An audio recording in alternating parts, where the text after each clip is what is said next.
xam nga man lu ma sëñ Touba defal waa jërëjëf bi may gindi parce que man damaa mënatul a wax ma damaa mënatul a dem li ma sëñ Touba defal mooy daf maa gënal daf maa baaxal ndax nun danoo réer man Chérif Aïdara di sëtu Cheikh Abdou Khadir Jeylaani mi jur Muhyiddin mu jur di jur ba jur sabar bi jur Sidi Yaraf bi ñu ma tudde te moom moomu waxuma la baayam Moussa waxuma la maamam Ibrahima waxuma la maamaatam Yaxya al Zayd bi ne woon sama sët bii gën a rëy ci yoon wi gën a kawe ci yoon wi turam di ci gën a rëy li ma naqari du ma ko gis yàlla yóbbu ko ba mu gis ko te mooy maamaatu Cheikh Abdou Khadir Jeylaani te nu am lu wér Cheikh Abdou Khadir Jeylaani wan nu ko ne sëñ Touba kese la ndax lu rasulullah yoroon mi ngi ci sëñ Touba kon nag ñun li nu sëñ Touba defal mooy nun ñi yor dereti rasulullah sallallahu alayhi wa sallam sëñ Touba nu gën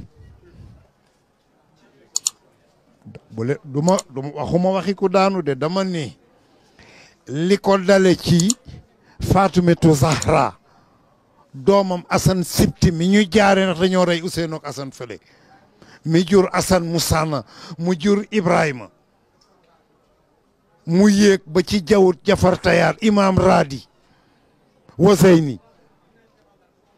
ñëpp laa boole dama ni li ko dale ci Xaadimu Rasul ba ci ku juddu tey ku fi juddu sëñ Touba la gën te ku bëgg kenn ku nekk nag nga essayé li nga yor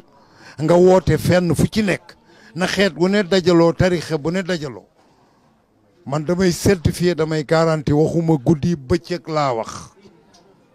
Mbuur laa juddoo sama waajur Mauritanie la jóge ñëw di àndandoo ak sëñ Saliou Mbacké mais dama ni lu rasulullahi sallallahu alayhi wa sallam yoroon képp ku koy seet bu lay boo nga seeti ko ci sëñ Touba. lu la gën a neex ci àdduna. li ma gën a neex ci àdduna mooy doon taalibe murit doon taalibe doon non du ma murit man damaa démissionné ci murit man damaa démissionné man Baye Fall laa murit dafa rëy ci man dafa ëpp man Baye Fall gi sax duma ko man bu amoon ci Baye Fall gi ab xaj mbaab golo man la man te nag man sëñ Touba dama taraangaal dara jaal ma kii rek ci sama soxna yi la àllarba laa dajeeg moom ñu jox ma ko soxna Kumba Fay kër sëñ Mbàkke Madina la yaroo. lu la gën a naqari ci àdduna. li ñu kennalul sëñ Touba li nga xam ñëpp àndalu ñu kennal sëñ Touba